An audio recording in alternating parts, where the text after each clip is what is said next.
Мемлекет басшысы Қасым-Жомарт Тоқаев 2023 жылы 5 қазанда педагогтар съезін өткізген болатын.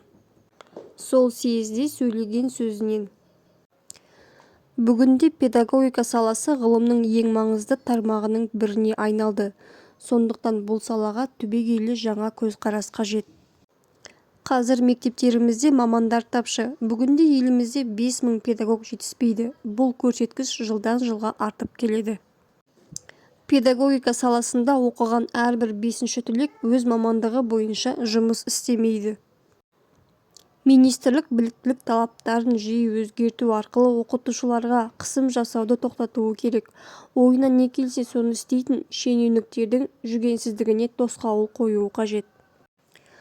Мемлекет баланың құқығы мен қауіпсіздігін қорғалуын қамтамасыз етуі керек. Сондай-ақ буллингке біржола тосқауыл қоюы қажет. Барша ата-анаға айтарым: балаларыңыздың зорлық-зомбылық жасауына, қоғамдық тәртіпті бұзуына ерік бермеңіздер. Ауыл балаларының білім алу мүмкіндігі шектеулі екені баршаға мәлім. Ауыл мектептерін зияткерлік, сондай-ақ қоғамдық орталық ретінде дамытуы маңызды.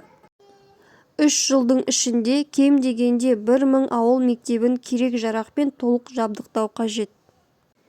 Еліміздегі барлық ауыл мектебіне жылдамдығы жоғары интернетті қолжетімді ету мәселесін шешу аса маңызды. Бұл үкімет алдындағы шұғыл міндет.